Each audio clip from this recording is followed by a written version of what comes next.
नमस्कार, मैं हूँ नई दिल्ली के जंतर मंतर पर।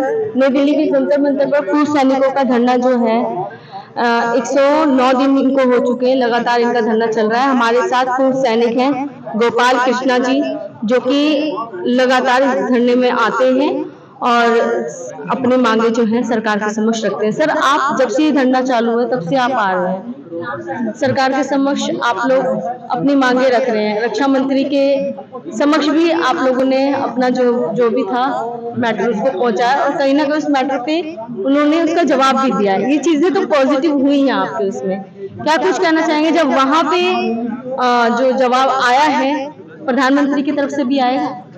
नहीं, अभी तो सरकार की तरफ से हमारे पास मंच में कोई जवाब नहीं आया है, लेकिन हमारा जो देश में जो हम लोगों ने 30 अप्रैल को जो मेमोरेंडम हम सांसद द्वारा सौंपा गया था, पूरा देश का सांसद द्वारा सौंपा गया था, तो कई सांसदों ने वो प्रधानमंत्री को उसको भेजा है।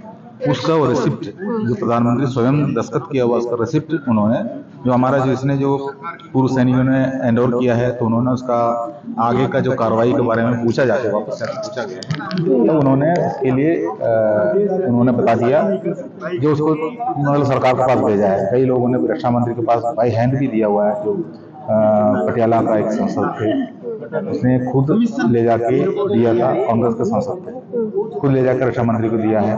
उसके बाद वो हम लोगों को उसका जो मतलब हमको इंटीमेशन भी किया है। साथ साथ इसी केरला से भी काफी एमपीओ को दिया है, उसका भी रिसिप्ट वगैरह जो हम दिखे थे उन्होंने व्हाट्सएप में डाला गया है। मतलब पॉजिटिव है, क्योंकि बात ऐसे है, अगर मान लो हम लोगों ने कलेक्टर को भी दिया, जिससे अगर मान लो आजकल हमारा एक सूचना का अधिकार, हमारा एक सूचना का अधिकार है, उसी में अगर हमने पूछ लिया अगर हमने पूछ लिया जो हमारा एप्लीकेशन हमने जो मेमोरेंडम दी थी वो कहाँ, तो उसको जवाब देना पड़ता है। तो ये लोग इस चीज को अपना पास नहीं रखेंगे। ये बिल्कुल जहां हम एड्रेस किया है, हमारा मेमोरेंडम का एड्रेस किया गया है प्रधानमंत्री, माननीय प्रधानमंत्री जी के नाम पर है, राष्ट्रपति जी के नाम पर है, रक्षा मंत्री के नाम पर है।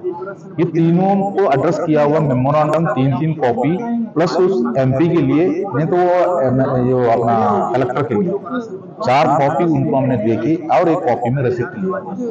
उसके बाद हमारा ही प्रतिनिधित्व करने वाला लोग वहां जाके पूछता हमारा एप्लीकेशन में क्या हुआ है, तो उनको उन्होंने जवाब दे रहा है, ऑफिशियली रिकॉर्ड्स दिखाता है। ऐसे नहीं है जो सरकार के पास पहुंची थी। दूसरी बात है जो हमारा माननीय आरटीआई के माध्यम से जो जवाब आता है उसी को आप कह रहे हैं कि रक्षा मंत्री की तरफ से जवाब आया। आरटीआई अभी नहीं दिया है, बट किसी ने उनका जो रिसिप्ट उनको दिखाया गया है, लेकिन मान लो उन्होंने इस चीज को छुपा के इसलिए नहीं रखेंगे क्योंकि हमारा संविधान ऐसे चलता है, आरटीआई के जो उसमें आम जनता पूछ सकता है, तो इसलिए वो अपना पास नहीं रखेंगे। सभी ने अपना अपना जहां एड्रेस किया है उस जगह पर पहुंचाया गया है, इतना हमको पता है। और माननीय राष्ट्रपति और माननीय रक्षा मंत्री या माननीय प्रधानमंत्री और रक्षा मंत्री तो खुद ही सांसद है, उसके बाद ही तो मंत्री बनता है। तो इनका सांसद कार्यालय में जो बनारस में और अपना लखनऊ में खुद ही हमारे पूर्व सैनिकों ने जो मेमोरेंडम दिए, जो ऐसे मेमोरेंडम ये नहीं सोचने चाहिए 3-4 आदमी लेके जाके दिया है, वो ऐसी मतलब संगठन बन के नारा लगा के बहुत ऐसे नारा थे वो, जो प्रधानमंत्री के रैली में भी इतना भीड़ नहीं दिखेगा। क्योंकि मैं आपको क्लियर बता रहा हूँ, प्रधानमंत्री का अगर रैली हो या रक्षा मंत्री का रैली हो, उसमें फंडिंग चलता है। अगर मान लो लोगों को इकट्ठा करना है तो उनका प्रतिनिधित्व करने वाला उनका सेवक जो रहता है जहाँ रहता है वो पैसे देंगे, पानी देंगे, खाना देंगे, गाड़ी लगाएंगे, उसको लेकर आके कुर्सी दे के बिठाएंगे, 3-4 घंटा खाली हम बुलवा के लेके जाएंगे, उनको पैनल पकड़वा देंगे। यही चल रहा, हमने यही देखा, उनको भीड़ दिखना। लेकिन हमारा जो पूर्व सैनिक जो है वो बुजुर्ग थे, किसी एक टाइम पर वो सेना का मतलब अपना देश के बॉर्डर में खड़े थे, वो जो उसी के बाद बुजुर्ग होने के बाद वो तो किसी टाइम पर वो जो मतलब गैलेंट्री अवार्ड्स भी लिए थे, पुरस्कार भी लिए थे। ऐसे पूर्व सैनिक बुढ़ापे में वीर नारी जो छोड़ के गया है, जो पूर्व सैनिक उनके वीर नारी बहुत बड़ा रैली बनाते हुए सांसद का जो गौरव में गया है, जिला कलेक्टर का दफ्तर में गया है, वो जो भीड़ सरकार देखना चाहिए था, उसमें कोई फंडिंग नहीं है। किसी ने कोई पैसा खर्च नहीं किया है, उनको खुद के जेब का पैसा खर्च किया था, वो बुजुर्ग हालत में भी वो जाकर किया है। तो सरकार इससे समझा लेना चाहिए, जो जो रैली लगाता है फंडिंग का सापेक्ष था वो हमको ना दिला चाहिए, उनको लिए जो हाकरेज नहीं है वो उन्होंने ले ली। और जो बराबर हक जो हमारे लिए, जो मैं आपको क्या बताऊं, एक फैमिली पेंशन जो बोलता है, मान लो मैं आज मेरा डेथ हो गया, मैं अगर जाने के बाद मेरा जो आज मैं जो पेंशन ले रहा है उसका आधा पेंशन मेरे वाइफ को देंगे, लेकिन मेरे जगह पर एक अफसर का डेथ हो जाता है, उनका वाइफ को वो 70% दे देंगे। तो मेरा जो उतना पेंशन भी मेरा वाइफ को नहीं देंगे, लेकिन उनको उनसे भी ज्यादा पेंशन उनको वाइफ को दे रहा है। तो ये क्यों? अब इसमें एक बोझ जो कि हमें कम उम्र में आता है, हम 35 की उम्र में माँ आ गए, मान लो तो 35 की उम्र में मैं आ गया तो मेरे को बहुत पेंशन देना पड़ता है, लेकिन अब सब ठीक है, वो 60 की उम्र में आ रहा है तो हो सकता है तो जल्दी से जल्दी चले जाएंगे। एक सोच सरकार इसी जैसे बजट को एक सोच, लेकिन इसलिए उनको इसी हिसाब से अपने अखबार, इसलिए ये उसका एक तरीका बना दिया। लोग स्ट्रेंथ भी कम रहता है उनका, जो अफसरों का जो परिवार है उनका स्ट्रेंथ कम रहता है, अफसर तो नौकरी कम रहता है। तो इन्होंने हमारा नौकरी दिखा, जो हमारा नौकरी दिखा के इन्होंने अपना फायदा पूरा उठा लिया। लेकिन ये धोखा है, ये हमारा साथ में धोखा है और सरकार का खजाने में लूट है, क्योंकि लूट लिया, लेकिन सरकार को कुछ नहीं पता, इसलिए नहीं चल रहा है। जो लूट के जो लेके गया है वो सरकार का खजाना का पैसा नहीं है, वो हमारा थाली का पैसा है, हमारा हक थे। तो हमारा हक को हमको ना दिलाने वाला काम सरकार ने उनका साथ में मिलकर इसलिए किया है। पिछले 75 साल से यही हो के आ रहा है। सेना तंत्र जो रूलिंग बना है, अंग्रेजों का शासन का रूलिंग है, हमें दबा के डरा के रखा है। उसी की वजह से वो आज भी वही सोचता है, उसी की वजह से हम लोगों को पीछे आज रोड में बैठना पड़ा। लेकिन रोड में बैठने के बावजूद भी हम लोगों ने देश को कोई नुकसान नहीं किया, कोई भी परेशान नहीं किया। हम अपना बल पे यहाँ लड़ाई लड़ रहे थे, जो हमारा अनशन चल रहे थे, तो अफसरों ने अपना ताकत दिखाते हुए पुलिस प्रशासन का साथ में मिलके हमें यहाँ से डरा के दबा के भगाने में लगे थे। हमें ऐसे यहाँ परमिशन भी नहीं मिलते थे, जो परमिशन के लिए जाएंगे तो हमको नारा लगाना पड़ता है, नारा लगा दिया तो हमको गिरफ्तार करने की धमकी देता है। और नहीं तो हमको कई बार हमको ऐसे जो नौबत आया यहाँ, जो हम लोगों ने शुरू से यहाँ किया है। लेकिन ऐसे हम लोगों को आज हम बैठने के बाद हमको ये नहीं पता चलता कल बैठने के लिए परमिशन देंगे कि नहीं। तो कल का परमिशन लेने के लिए हम जो परमिशन के लिए कागज लेके हम उधर जाता है, तो कोई राजनीतिक पार्टी का कोई परमिशन का कागज लेकर उधर आता है तो हमने देखा सीधा मोहर लगा कर रात में पकड़ा देता है। लेकिन हमको बोलता है थोड़ा देर में आ जाओ, हमको बोलता है साहब इधर है नहीं, साहब आने के बाद आओ। हमको 8-10 बार चक्कर कटाएंगे, उसके बाद शाम को जाके हमको नारा लगाना पड़ेंगे, तब जाके वो हमको मोहर लगा देंगे। परेशान है।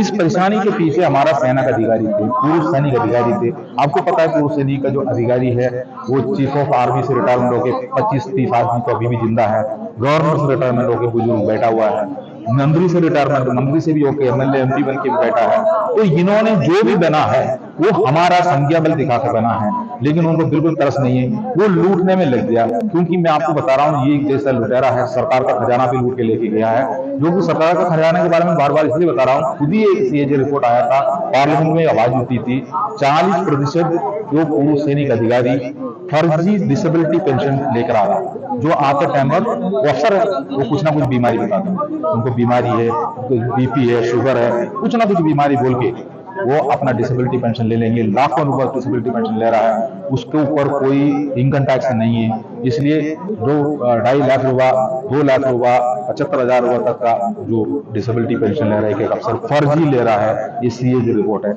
इसलिए बोल रहा हूँ खजाना को लूटा एक तरफ से। दूसरा बात हमारा जो मेडल, पर देखो दूसरी बात जो हमारा मेडल्स भी है गैलेंट्री अवार्ड, उसमें भी उन्होंने घोटाला करता है। जिसको हक है उसको नहीं देंगे, दूसरा तो वो भी लूट के ले लेंगे। गैलेंट्री अवार्ड मिलता है तो उसको कोई इनाम होता है, साख सुविधा होता है, अब हवाई जहाज में हो, ट्रेन में हो, फ्री में सफर कर सकता है, मान सम्मान रहता है। क्योंकि सिपाही के लिए अगर वो मान सम्मान मिलेगा तो वो ये नहीं कर सकता है, सहन नहीं कर पा रहा है, इसलिए वो फर्जी तरीका से वहां कुछ ना कुछ हाथ में, जो आपको वो बोल नहीं सकता, अगर बोल गया तो जेल चले जाएंगे। इसलिए वो आपको वो तो क्या सोचता है, गैलेंट्री अवार्ड तो छोड़ दो, जेल ना जाए, इसलिए गैलेंट्री अवार्ड कोई भी ले लें, हमें कुछ नहीं, हमारे जो भी रोटी मिलता है वो ठीक है। इसी जैसा भी रूट लिया है। बहुत बड़ा अन्याय अफसरों द्वारा घोटाला जवान जीसीओ का पेमेंट और पेंशन के ऊपर करना शुरू कर दिया। अभी अब ज्यादा कठिनाई कर दी है कानून के ऊपर। जो भी कानून बना हुआ है सेना के अंदर कठिन बना कर रखा है, वो जेसीओ जवान के ऊपर लगा कर रखा है। अफसर साथ सुविधा के साथ रहता है बिल्कुल। जो एक बाहर भी कोई आदमी कर्मचारी काम करता है पीस स्टेशन पे, कम से कम 8 घंटा तो काम करना पड़ेगा। लेकिन मैं बता रहा हूँ मुश्किल से सेना का अधिकारी 3 घंटा भी नौकरी नहीं करता है। वो भी उनका हाथ से अगर पिंड नीचे गिर गया, उठा कर देने के लिए आदमी खड़ा करके रखा होगा, पानी देने के लिए आदमी खड़ा करके, ये मतलब उनको काफी फैसिलिटी है। इस फैसिलिटी जितना भी मिलता है, इस फैसिलिटी से भी वो संतुष्ट नहीं थे। तब उन्होंने क्या कर दिया, 7वां वेतन आयोग जब आया था उस टाइम पर उन्होंने सरकार के सामने बता दिया, हमारे लिए आप फिटमेंट फैक्ट जो दे रहा है 2.57 फैक्ट जो दे रहा है, वो रेलवे का हो, अपना क्या बोलता है पोस्ट ऑफिस का हो, पूरा सेकेंड के कर्मचारी के लिए सभी के लिए लागू होता है 7 सीपीसी। उसी में सबके लिए फिटमेंट फैक्ट उन्होंने 2.57 रखा गया है। लेकिन सेना का अधिकारी उससे संतुष्ट नहीं हुआ। उन्होंने बोला हम सेना इससे संतुष्ट नहीं है, हम बहुत कठिनाई में काम कर रहा है। पूरा सेना का सारे नौकरी को लेके, जेसी जवान को लेके उन्होंने जो स्ट्राइक करके बैठ गया, लेने में मना कर दिया। मैं सेवारत सैनिकों को बता रहा हूँ, पूर्व सैनिक नहीं, सेवारत सैनिक। तो ऐसे में बंद कमरा में चर्चा चला। तब अफसरों ने ये कहा सरकार को 10,000 सेना में अफसर कम है। 10,000 कम इसलिए है, युवा सेना में अफसर बनने के लिए तैयार नहीं हो रहा है, आकर्षित नहीं हो रहा है। साथ सुविधा सेना का अधिकारी का कम है, उसकी वजह से हो रहा है। इसलिए 10,000 लोग कम होने की वजह से सेना में मौजूद अफसरों के ऊपर वर्कलोड भी ज्यादा है। मैं आपको पहले बताया 3 घंटा भी कम है, लेकिन वो बोला वर्कलोड ज्यादा है। तो सरकार ने सोचा ठीक है, ये 3% नफरी है, पूरा 28 लाख फौजी वीर नारी जितना भी होता है 30-35 हजार जो करोड़ जितना भी है, जो वोट का जो क्या बोलता है संज्ञा इनके हाथ में है, और इनको जहां बोलता उधर ही खड़ा हो जाता है। तो ये सेना का अधिकारी जनरल जनरल को देख लिया उन्होंने, उनका बात सुन लिया, उन्होंने तो टेबल बना दिया। लेकिन उस टेबल में जो आरोपी असली जो जिसको मिलना था उनको नहीं मिला है, और जो 7th सीपीसी में 2.87% मल्टीप्लाई करके उनको दे दिया। जो जेसीओ जवान को साथ में बना कर रखा था उनको वही 2.57 में ही रोक दिया, कुछ भी नहीं दिया स्टार। 1 साल तक वो चुपचाप ये विश्वास करके बैठा हमारा अधिकारी हमारे लिए लड़ रहा है, लेकिन अधिकारी बंद कमरा में समझौता कर रहा है, उनको पता नहीं चला। जब पता भी चलने के बाद वो मुंह भी खोल नहीं सकता। मैंने पहले बता दिया, मुंह खोल के तो सेना के अंदर से वो कटोरा लेकर भी बाहर नहीं आ पाएंगे, इसलिए वो चुपचाप अपनी नौकरी करके आए। लेकिन ये सब चीजें जो हमारा अफसर कर रहा है, तो सरकार को इसके बारे में शायद पता हो या ना पता हो, लेकिन अब हम लोगों ने यहाँ बैठा है, आज 107 दिन, आज 109 दिन हो चुका है। 109 दिन के अंदर हम लोग यही चीज सरकार के सामने रखे हैं, यही बैनर हम यहाँ लगा कर रखा है, यही मेमोरेंडम हम लोग ने सांसद द्वारा, कलेक्टर द्वारा पहुंचाया गया है, संज्ञा भी हमें दिखाया गया है। इसके अलावा हम लोग ने आगे ग्रामीण क्षेत्र में जो बुजुर्ग पूर्व सैनिक रहता है, वो आप आज के दिन में भी यहाँ देखा बुजुर्ग सैनिक आए थे, उन्होंने आज ही पता चला, उनका कहना है उनको यहाँ एक पेंशन चल रहा है हर साल की, आज ही पता चला। इसलिए पता चला है, हम लोगों ने 30 मई को एक मेमोरेंडम निकाला है जो हमने तहसीलदार को देने के लिए। तो वो ग्रामीण क्षेत्रों को हमने इसका थोड़ा ग्रामीण क्षेत्र को हमने जो ऊपर करने के लिए किया गया है।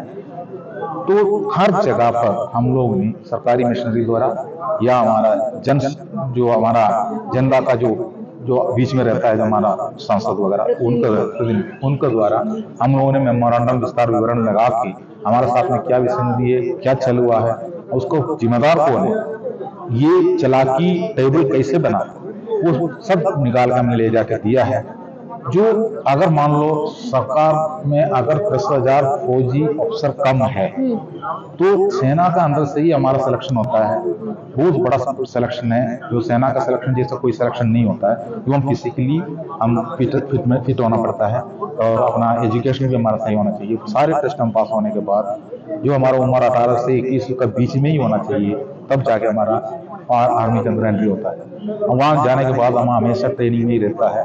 तो ऐसी स्थिति में हमारे से कमांडो तैयार करता है, हमारे से जो स्पेशल विंग तैयार होता है। आपने सब देखा होगा, हमारे से जितना भी जो होता है, जो एनएसटी कमांडोस बताता है, जो हमारा जो सेना का जो अपना जितना भी मिनिस्टर है उनकी हिफाजत कर रहा है। ये सब चीजें हमारे से सिलेक्शन हो रहा है। तो ये 12 क्लास का एंट्री है सेना के अंदर। 12 क्लास पढ़ने के बाद अफसर भी बन सकता है एनडीए में जाके, 12 क्लास पढ़ने के बाद सिपाही भी बन सकता है। तो एजुकेशन स्टैंडर्ड भी यही है। तो ये जो 10,000 अफसर अगर कम होने से इसी जैसे सिलेक्शन में होता है, तो ये अफसरों का सिलेक्शन इसमें से क्यों नहीं कर सकता है? लेकिन ये ऐसे जैसा कोई भी प्रावधान ऐसे कर सकता है करके कभी सरकार को नहीं बोलता है। सरकार को जाके सीधा उल्टा बोल देता है, क्योंकि उनको अपना फायदा लेना है। जो बाहर से आने के लिए तैयार नहीं है, अंदर जो अफसर रहता है उनका साख सुविधा कम होने की वजह से बाहर से कोई अफसर बनने के लिए तैयार नहीं है, और जो बना हुआ अफसर को वर्कलोड ज्यादा है। लेकिन अब जो है अफसर आपके धरने में आना चाहे, आपको समर्थन देना चाहे, तो क्या वो आ सकते हैं समर्थन? नहीं, हमें अफसर की जरूरत नहीं है। हमारा जो भी है हम सरकार से पूछने के लिए हमारे पास सक्षम दिमाग है। हमारा प्रॉब्लम यही था, हमारा नाम सरकार के सामने नहीं था। हमारा जो भी संगठन जाएंगे, जो हमारे पास बड़ा बड़ा संगठन होता है सेना का, Indian ex movement, Indian ex league, इस जैसे संगठन है जो जनरल सर्विस शिक्षा वगैरह जो बैठा है, आपने देखा है। तो हमारा जो भी नफरी है उन्हीं के पास है। तो चर्चा के लिए हमको नहीं बुलाएंगे, वो हमारा अफसर को बुलाते थे। तो हमारा कोई संगठन नहीं था। तो हमारा संगठन इसलिए नहीं था, हमारे पास संज्ञा बल नहीं था। हमारा संज्ञा बल कहाँ था? हमारा अफसरों का गोद में था। तो हमारा संज्ञा बल अलग हो गया, हमारा संगठन बन गया, फेडरेशन ऑफ वेटरन ऑर्गेनाइजेशन बन गया। अभी अब उसका काम तैयार है, एडॉक कमेटी काम कर रहा है, रजिस्ट्रेशन में डाला हुआ है। जो उसका जो काम पूरा होने के बाद हमारा संगठन हमारे लिए बैठ के बात करेंगे। हमारा संगठन का नफरी 97% जेसीओ जवान है हिंदुस्तान के अंदर, और 3% केवल अफसर है। तो 3% अफसर अपना संगठन लेके आगे अलग बैठो। पूरा हिंदुस्तान के अंदर जितना भी कर्मचारी यूनियन, अफसर का यूनियन अलग अलग होता है, लेकिन सेना के अंदर नहीं है। वो पहले से ब्रिटिश शासन से बना कर रखा है। इसलिए हमारे लिए जो बात करना है आने वाला टाइम पर, हमारे संगठन बात करेंगे। हमारा अफसर नहीं चाहिए। जिन अफसरों को हम साथ में नहीं लेंगे, अफसर हमारे साथ में मिलकर आगे जाने के लिए कई बार हमसे मिलने के लिए आए थे, लेकिन हमारा कोई भी बंदा, हमने जंतर मंदिर से अफसर का सहारा लेने के लिए अफसर के पास नहीं गया। साहब आपसे हमने मिलना चाह रहा हूँ, साहब आपसे हमको कुछ काम है, सर आप हमारा जो संगठन का साथ में जो मार्गदर्शन दे दो, हमने नहीं गया। उन्होंने हमारे पास आया, जो उनको हमारे पास आने की जरूरत नहीं है। अफसर हमारे लिए आउट ऑफ बाउंड है, बिल्कुल आउट ऑफ बाउंड हमारे लिए।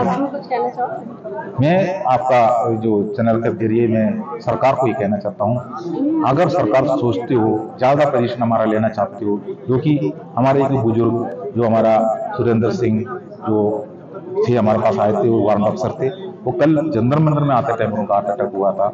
जो हमारा साथ में नुकसान शुरू हो चुका है, क्योंकि मौसम खराब है। हम बुजुर्ग हैं, कभी भी किसी के साथ में हम बोनस की जिंदगी भी जी रहा है, कभी भी हमारे साथ में कोई भी अनहोनी हो सकता है, क्योंकि काफी दिन हो चुका है, वैसे कट डूब भी निकल चुका है। सरकार हमारे इतना परेशान लेने की जरूरत नहीं। अगर इतना परेशान ले लेंगे सरकार को ही ये प्रॉब्लम हो जाएगा। आने वाला टाइम पर 2024 में जो वोट का चोट के लिए जो वो तैयार होना पड़ेगा, जो कि हमारा जो स्ट्रेंथ जो है, हमारा अफसर जहां बोलता वहां खड़ा नहीं होंगे अभी हम। जो कि अगर कोई भी अफसर भी अगर चुनाव में अगर वो पर्चा ले लिया, अगर मान लो टिकट ले लिया, हम उनको कभी वोट नहीं देंगे। हम अपना जो भी है हम ये प्रचार करेंगे अफसर को वोट नहीं देना, तो हमारा तो जाएगा ही नहीं। ठीक है, ये बात है। दूसरी बात है, इसमें जिम्मेदार कौन है? वंश जिम्मेदार। अगर जो सरकार जिम्मेदार है, तो सरकार जो सरकार चला रहा है, उस सरकार का उस राजनीति पार्टी जो है, हम उसमें से हम बाहर हो जाएंगे। इसलिए हमें कोई नाजायज कोई भी चीज हम नहीं मांगा, हम कोई नया चीज को मांग ही नहीं रखा। जो चीज हमको देना था उसके ऊपर छल हुआ है, वो लूटा गया है, लूटा हुआ हमारा अफसर है। जांच बिठा दी उसके ऊपर, और उसके ऊपर जो भी करना कर लीजिए। हमें एक रिटायरमेंट 3 जज का जरूरत है, वो उसका मांग हमने किया हुआ है। हमको उस टीम में भी हम अफसर नहीं चाहता। इसलिए सरकार से निवेदन है, हमारा आपको जल्दी से जल्दी समझा ले, और आने वाला टाइम पर हमें चर्चा के लिए बुला ले, जल्दी से जल्दी हमारा काम को निपटारा करें। जय हिंद।